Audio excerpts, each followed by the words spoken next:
बहुत पुराने समय की बात है। राजपूताना के एक शहर में एक राजा रहता था जो बहुत दयालु और न्यायप्रिय था। उसके राज में लोग बहुत खुश थे। शेर और बकरी एक साथ पानी पीते थे। हर तरफ शांति थी। राजा का एक ही बेटा था जिसका नाम राजकुमार था। वो बहुत समझदार, नेक और हर काम में माहिर था।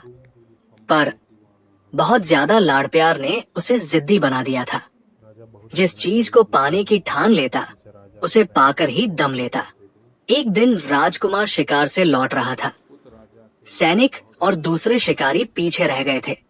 राजकुमार घोड़े पर सवार होकर बहुत आगे निकल आया। उसे बहुत प्यास लगी थी। उसने चारों तरफ देखा तो पता चला कि ये धोबियों का मोहल्ला था। हर जगह कपड़े धोए और सुखाए जा रहे थे। अचानक राजकुमार की नजर एक घर पर पड़ी। छत पर एक लड़की अपने बाल सुखा रही थी। राजकुमार उसे देखता ही रह गया। उसने इतनी खूबसूरत लड़की पहले कभी नहीं देखी थी। ऐसा लग रहा था मानो उसके काले लंबे बालों के बीच चांद जैसा चेहरा चमक रहा हो। लड़की की नजर भी राजकुमार पर पड़ी और वो तुरंत दुपट्टे से खुद को ढककर नीचे उतर गई। राजकुमार जैसे होश में आया, इतने में उसके साथी और नौकर भी वहां आ गए और राजकुमार को मजबूरन महल वापस आना पड़ा। उसकी आंखों से वो सुंदर सूरत हट नहीं रही थी। उसने अपने खास नौकरों को भेजकर पता करवाया तो मालूम हुआ कि वो एक धोबी का घर था और वो धोबी की लड़की थी। राजकुमार जिद और गुस्से से बिस्तर पर पड़ गया कि वो उसी लड़की से शादी करेगा वरना अपनी जान दे देगा। 3 हफ्ते बीत गए। राजा को ये बात पता चली तो वो सोच में पड़ गया। वो राजकुमार की जिद से वाकिफ था। उसने गांव के मुखिया को बुलाकर सलाह ली। मुखिया बहुत अक्लमंद, वफादार और अनुभवी आदमी था। उसने सलाह दी, इस समय उसे रोकना ठीक नहीं। आप राजकुमार को मनमानी करने दीजिए। जवानी की जिद है। 2 दिन धोबी की बेटी के साथ रहेंगे तो अक्ल ठिकाने आ जाएगी। फिर आप शौक से किसी राजकुमारी से शादी करवाइएगा। वैसे भी राजाओं की तो कई रानियां होती हैं, ये भी एक कोने में पड़ी रहेगी। राजा को ये बात समझ आ गई। उसने राजकुमार को बुलाया और कहा, हम तुम्हारी जिद और इच्छा को देखते हुए तुम्हें इजाजत देते हैं। तुम उस लड़की से शादी कर सकते हो। राजा ने धोबी और उसकी पत्नी को बुलवाया। वे डरते कांपते आए। सोच रहे थे कि न जाने क्या गलती हो गई है कि राजकुमार ने उन्हें बुलाया है। राजकुमार ने उनसे कहा, हम तुम्हारी बेटी से शादी करना चाहते हैं, तुरंत तैयारी करो। राजकुमार ने सोचा था कि धोबी और धोबिन खुशी से समा नहीं पाएंगे और राजकुमार के पैर पकड़ लेंगे कि उन्होंने उन्हें इतना सम्मान दिया, पर ऐसा कुछ नहीं हुआ। इसके बजाय वे दोनों सोच में पड़ गए। फिर बोले, राजकुमार, ये तो हमारी खुशनसीबी है कि आपने ऐसा इरादा किया, लेकिन हम अपनी बेटी से पूछकर जवाब देंगे। राजकुमार ने ये सुना तो उसे बड़ा गुस्सा आया कि एक तो वो इस धोबी का सम्मान कर रहा है, इस गरीब की बेटी से शादी कर रहा है, और ये उसके राज्य का मामूली धोबी कह रहा है कि बेटी से पूछकर बताएगा। लेकिन उसके दिल का मामला था, उसे उस लड़की से प्यार हो गया था, इसलिए धोबी की बात बर्दाश्त कर गया। उसने धोबी से साफ कह दिया, हमें इनकार सुनने की आदत नहीं है। इनकार करने पर मैं तुम्हारे पूरे खानदान को जेल में डाल दूंगा। वे दोनों धोबी और उसकी पत्नी जैसे डरते कांपते आए थे, वैसे ही चले गए। घर पहुंचकर उन्होंने अपनी लड़की से कहा, राजकुमार तुमसे शादी करना चाहते हैं। अगर तुमने मना किया तो हम जान से हाथ धो बैठेंगे। लड़की कहने लगी, ठीक है, मैं राजी हूँ, लेकिन राजकुमार से कहिएगा कि मेरी 4 शर्तें हैं। खुद आकर सुन ले। अगर मंजूर हो तो बारात लेकर आ जाए। अगले दिन धोबी राजकुमार के महल गया और लड़की का संदेश पहुंचा दिया। उसके मन में डर था कि कहीं राजकुमार गुस्से में आकर उसका सिर धड़ से अलग न कर दे। धोबी की बेटी और इतनी हिम्मत कि राजकुमार के सामने शर्तें रखे। राजकुमार पहले तो ये सुनकर बहुत गुस्साया। उसका दिल चाहा कि तलवार से धोबी को खत्म कर दे, लेकिन फिर एक तो उसे प्यार था, दूसरा उसे जिज्ञासा हुई कि देखें ये धोबी की लड़की क्या क्या शर्तें रखती है।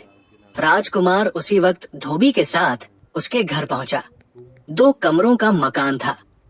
नीचे धोबी और उसकी माँ और पत्नी रहते थे और ऊपर की मंजिल पर लड़की रहती थी। राजकुमार पहुंचे तो नीचे कमरे में एक तरफ पर्दा डालकर लड़की बैठ गई और कहने लगी, मेरी चारों शर्तें अगर आपको मंजूर है तो मैं आपसे शादी करने को तैयार हूँ। पहली शर्त यह है कि मैं आपके महल में रात नहीं गुजारूंगी। सुबह जाऊंगी और शाम को वापस अपने घर आ जाया करूंगी। राजकुमार ने सोचा, ये क्या बात हुई, ये कैसी अजीब शर्त है। लेकिन फिर ख्याल आया कि ये सब कहने की बातें हैं। एक बार शादी हो गई तो महल छोड़कर झोपड़ी में वापस कौन आता है। राजकुमार कहने लगा, मंजूर है, तुम दूसरी शर्त बताओ। लड़की ने कहा, दूसरी शर्त ये कि आप मुझे छूने या बात करने की कोशिश नहीं करेंगे। राजकुमार को ये सुनकर हंसी आ गई। शादी है कि मजाक है। उसने सोचा, सब कुछ हो जाए, बाद में देख लूंगा। कहने लगा, चलो ये भी मंजूर है। लड़की ने कहा, मैं आपके महल का पानी तक नहीं पीऊंगी। राजकुमार ने सोचा, ये भी बकवास है। जब दिन भर रहेगी तो कैसे मुमकिन है कि खाए और न पिए। उसने जवाब दिया, मुझे ये भी मंजूर है। लड़की फिर कहने लगी, मेरी चौथी, अगर आपने मुझे उंगली से भी छूने की कोशिश की तो हमारा रिश्ता खत्म, फिर मैं कभी वापस नहीं आऊंगी। राजकुमार ने सोचा, ये बड़ी अजीब लड़की है, कैसी बदतमीज है। एक बार शादी हो जाए तो सारी शर्तें धरी की धरी रह जाएंगी। उसने कहा, मुझे तुम्हारी सारी शर्तें मंजूर हैं। लड़की ने कहा, अगर आपको शर्तें मंजूर है तो फिर आप बारात ले आइए। लड़की नहीं चाहती थी कि उसकी वजह से धोबी किसी मुसीबत में पड़े। राजकुमार 2-4 दोस्तों को साथ लेकर उसे बहाने चला गया और फेरे पड़वा कर दुल्हन को महल में ले आया। बहू ने साड़ी पहन रखी थी और बड़ा सा घूंघट निकाल रखा था, जिसमें उसका चेहरा पूरी तरह छुप गया। पता ही नहीं चल रहा था कि नई बहू बनकर महल में आई है। राजा रानी तो वैसे भी शामिल नहीं हुए थे। बस एक राजकुमार की खास दासी थी। वही हाथ बांधे खड़ी रही कि कोई हुक्म हो तो पूरा कर दे। शाम हुई तो दासी ने आकर बताया कि गाड़ी लग गई है। बहू उठी और सीधी गाड़ी में जाकर बैठ गई। अगले दिन सुबह उन्हीं कपड़ों में इसी तरह लिपटी हुई आई और उसी कुर्सी पर बैठ गई। दिन भर न कुछ खाया, न पिया, न हिली जुली, पत्थर की मूर्ति की तरह बैठी रही और शाम को वापस चली गई। 1 दिन, 2 दिन, 3 दिन, पूरे 6 महीने हो गए। उसके रोज के काम में कोई फर्क नहीं आया। जैसा राजकुमार ने सोचा था ऐसा कुछ भी नहीं हुआ और राजकुमार अपनी शर्तों से बंधा हुआ था। जिस चेहरे को देखकर उसने अपनी नींद और चैन त्याग दिया था, उस चेहरे की एक झलक तक देखने को नहीं मिली। दरबार में लोग अलग अलग बातें बनाने लगे। राजा रानी सब परेशान हो गए। एक दिन उसने धोबी को बुलाया और कहा, तुम अपनी बेटी को समझाते क्यों नहीं? अब वो हमारी रानी है, उसे महल में रहना चाहिए। इस तरह रोज रात को चले जाना अच्छा नहीं लगता। लोग बातें बनाते हैं। धोबी हाथ जोड़कर बोला, राजकुमारी की जय हो। सच बात यह है कि वो हमारी बेटी है ही नहीं। एक दिन हमारे घर पर आई और बोली, इस दुनिया में मेरा कोई नहीं, मुझे अपनी बेटी बनाकर अपने घर में रख लो। हमारी कोई औलाद नहीं थी। मेरी पत्नी को उसकी सुंदर सूरत भा गई। हमने उसे घर में रखा, हमारे घर में ऊपर रहने लगी। हमसे उसने उसके बाद कोई वास्ता ही नहीं रखा। कहाँ खाती पीती है, क्या करती है, हम कुछ नहीं जानते। कभी कभी मेरी पत्नी के पास आकर बैठ जाती है, उसे माँ कहती है। वो बेचारी इसी में खुश रहती है। उसने हमें कसम दे रखी थी तो हम चुप रह गए। जैसा उसने कहा वैसा ही हमने किया। राजकुमार, उस पर हमारा कोई जोर नहीं, आप हमारी जान बख्श दें। धोबी चला गया और राजकुमार अजीब सोच विचार में पड़ गया। करे तो क्या करे? उसका मन हर तरफ से उचट चुका था। आखिर एक दिन किसी को बताए बिना महल से निकल पड़ा। बस अपनी विश्वास पात्र दासी को बताया कि वो जा रहा है, पता नहीं कहाँ और पता नहीं कब वापस आओ। मेरे पिताजी या मेरे बारे में कोई पूछे तो कह देना कि यात्रा पर गए हैं। और ठीक है, दासी का दिल राजकुमार की हालत देखकर बहुत दुखता था। उसने भी सोचा, चलो अच्छा है, कुछ दिनों इस झंझट से तो मुक्ति मिलेगी।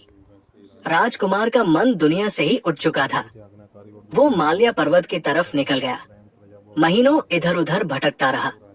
एक रात बर्फ से ढकी पहाड़ी पर रात गुजारने के लिए एक गुफा तलाश कर रहा था कि एक गुफा में कुछ रोशनी दिखाई दी। डरते डरते अंदर पहुंचा तो देखा एक बहुत बूढ़ा आदमी पूजा कर रहा है।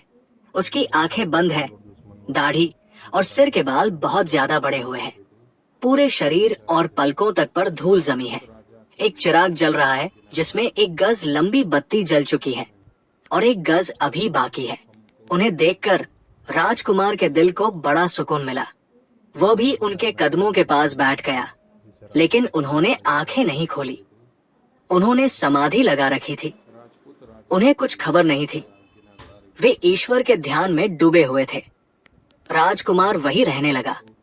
रोज सुबह उठकर झरने से पानी लाता, योगी महाराज के हाथ पांव धोता, बाल धोता, बालों में कंघी करता, गुफा की सफाई करता, नीचे घाटी से जंगली फल फूल तोड़कर लाता और उनसे अपना पेट भर लेता। 1 महीने के बाद उस योगी महाराज ने आंखें खोली तो राजकुमार को सामने हाथ जोड़े बैठे पाया। राजकुमार ने उन्हें पानी पिलाया, जंगली फल फूल खिलाए, उनके हाथ पांव दबाए।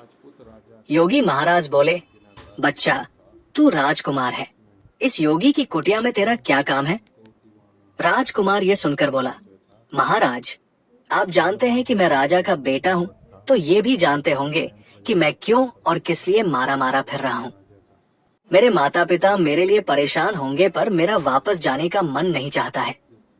वो महाराज बोले, बच्चा, योगियों से कुछ छुपा नहीं। तूने बड़ी गलती की जो उस लड़की से शादी की, पर तूने हमारी इतने दिन सेवा की है, तो हम तुझे खाली हाथ नहीं भेजेंगे। ले, ये रख ले, तू सबको देख सकेगा, लेकिन तुझे कोई नहीं देख पाएगा। घर जाए तो तू ये राख माथे पर लगाकर उसके साथ चले जाना। तुझे आप ये पता चल जाएगा कि वो कौन है और उसकी क्या मजबूरी है। हमारी दुआएं तेरे साथ है, तेरे मन की मुराद जरूर पूरी होगी। उस योगी महाराज ने अपने चिराग की जली हुई बत्ती की राख उसे दी, जिसे राजकुमार ने संभाल कर कपड़े में बांध कर रख लिया और योगी को अलविदा कहकर चल दिया। कई दिन का सफर तय करने के बाद वापस महल में पहुंचा तो इस हाल में कि कपड़े फट गए थे, पाँव में छाले पड़ गए थे और बहुत दुबला और कमजोर हो गया था।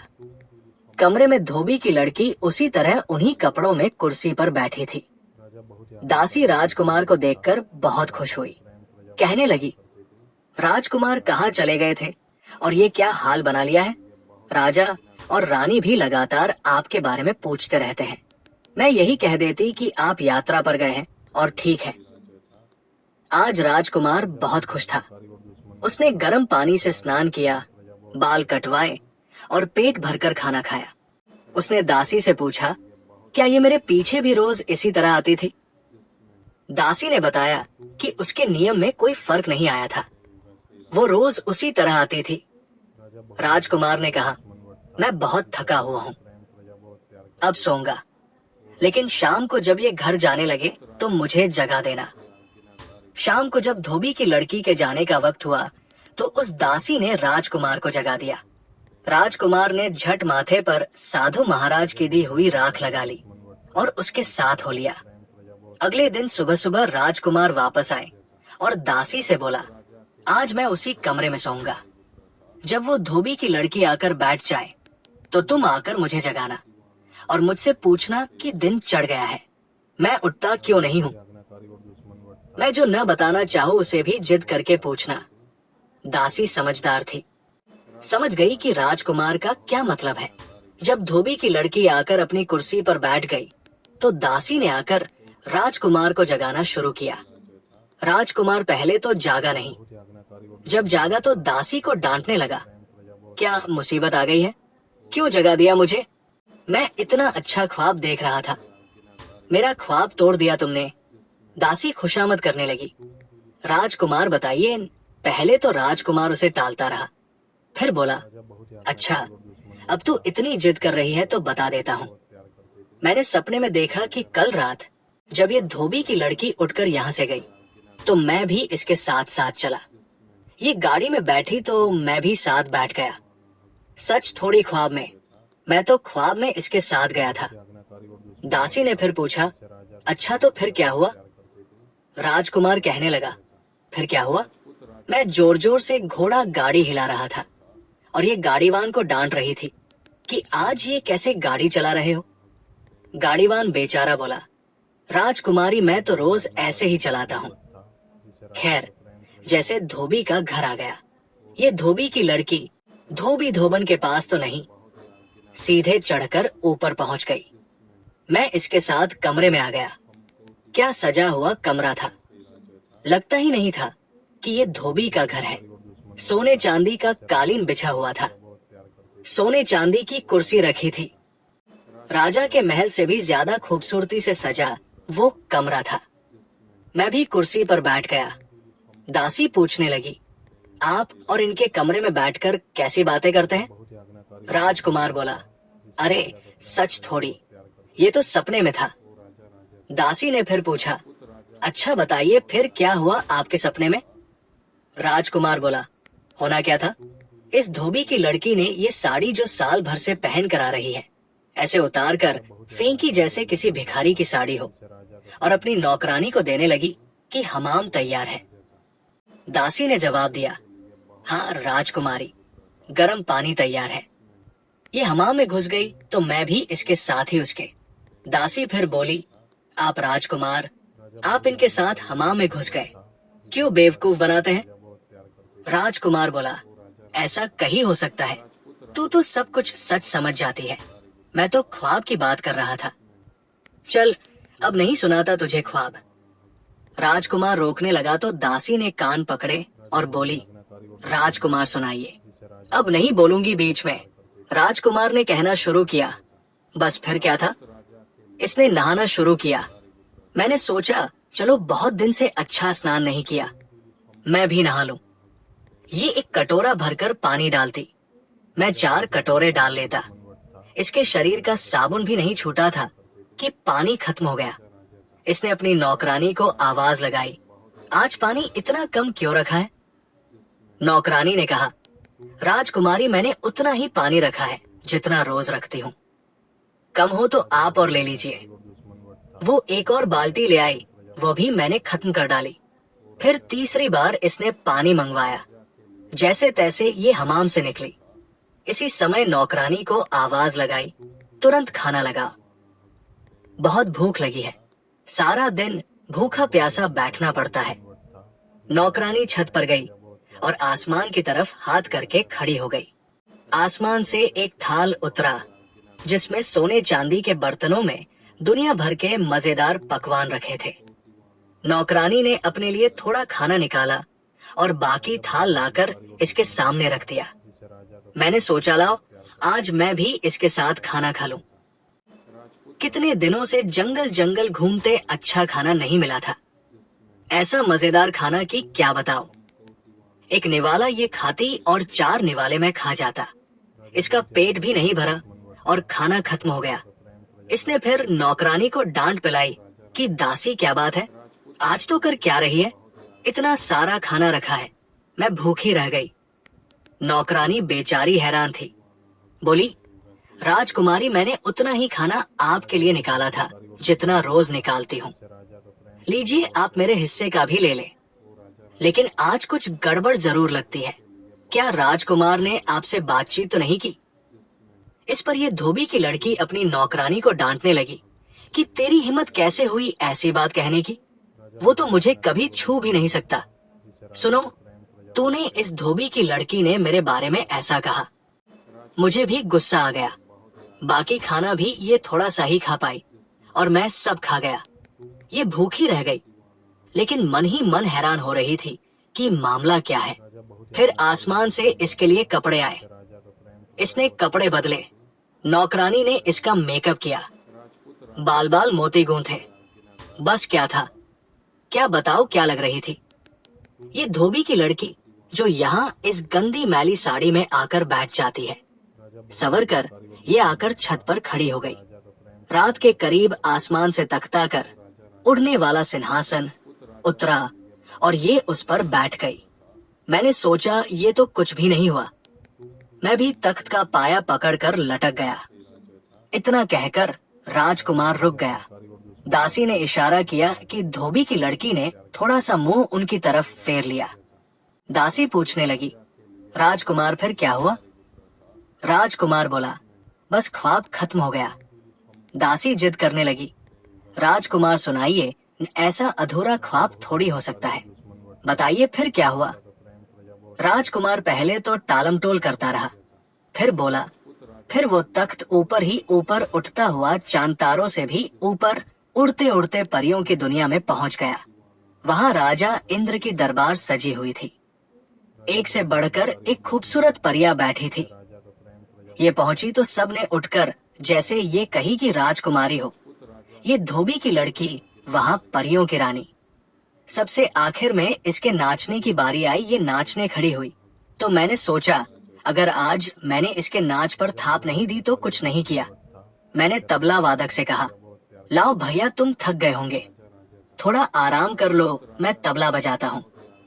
तबला बजाने वाले बेचारे को कोई नजर नहीं आया, लेकिन वो वाकई थक गया था। तबला छोड़कर बैठकर घूमने लगा। मैंने वो तबला बजाया और मेरी थाप पर ये ऐसा नाची कि समा बंध गया।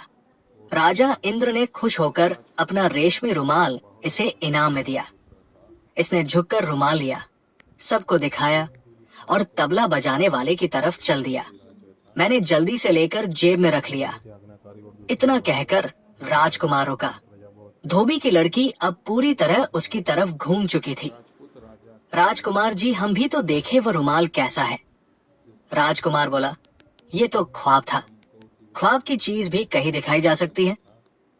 लेकिन दासी ने जबरदस्ती राजकुमार के जेब से हाथ डालकर एक रेशमी रुमाल निकाला। कहीं यही तो रुमाल नहीं है। राजकुमार बनावटी गुस्से से बोला, तू बहुत जिद्दी है, मानती नहीं ना? हाँ, यही तो था, पता नहीं मेरी जेब में कहां से आ गया। धोबी की लड़की का दुपट्टा छोटा हो गया। वो पूरी तरह उनकी तरफ मुड़ चुकी थी। दासी ने फिर से कहा, सुनाइए राजकुमार, फिर क्या हुआ? राजकुमार कहने लगा, होना क्या था, राजा इंद्र ने इससे दोबारा नाच करने की फरमाइश की। मैंने फिर ढोल संभाला। जितना अच्छा मैंने ढोल बजाया, ये उतना ही अच्छा नाचती रही। राजा इंद्र ने खुश होकर अपनी अंगूठी इनाम में दी। इसने झुककर उनके पांव छुए, सबको अंगूठी दिखाई और फिर तबला बजाने वाले के पास डाल दी। वो भी मैंने उठाकर जेब में रख ली। फिर जिद करने लगी, दिखाइए राजकुमार, हमें भी दिखाइए, वो कैसी अंगूठी थी। राजकुमार, दासी तो बेवकूफ है। अब एक चीज सही हो गई तो इत्तेफाक से इसका ये मतलब नहीं कि सब बातें निकल ही ली। और पूछने लगी, राजकुमार, क्या यही अंगूठी है? राजकुमार बोला, अरे हाँ, यही तो थी, लेकिन मेरी जेब में कहां से आ गई? दासी ने इशारा किया। धोबिन की लड़की का घूंघट ऊपर उठ चुका था, लेकिन राजकुमार और दासी ऐसे दिखा रहे थे जैसे उन्होंने देखा ही नहीं। दासी ने पूछा, फिर क्या हुआ राजकुमार?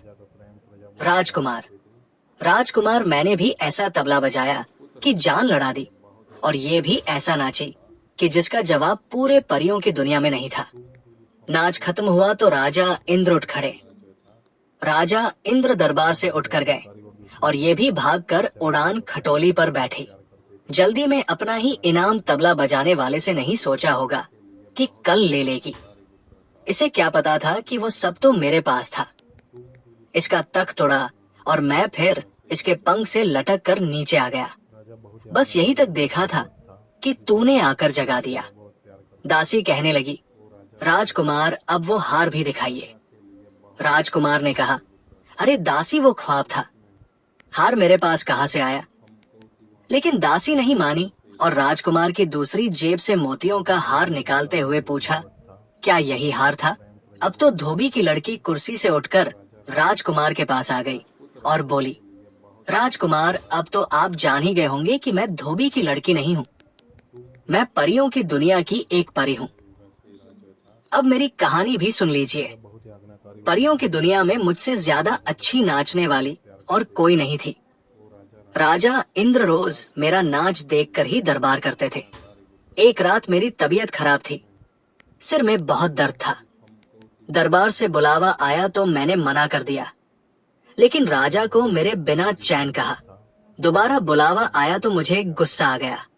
मैंने कह दिया, राजा से कहना इस नाम की भी कोई चीज है उनके पास या नहीं।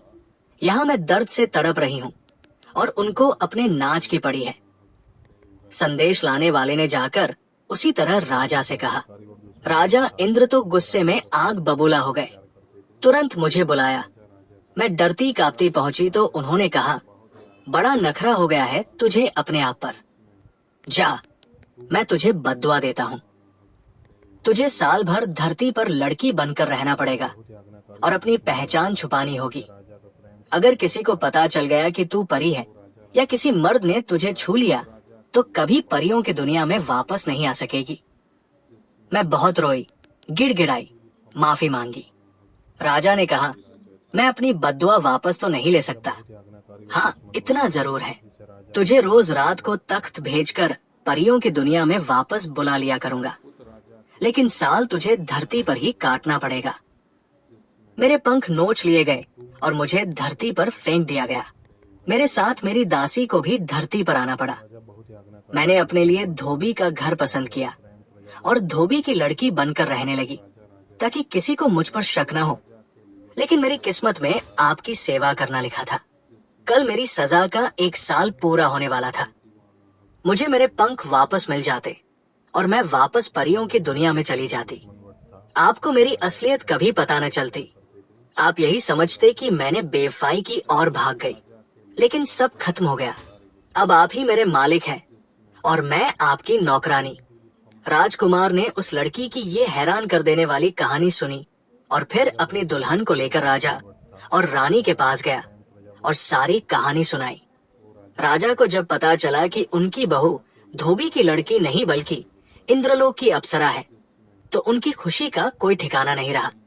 उन्होंने धूमधाम से बेटे की शादी फिर से की और खूब खुशियां मनाई।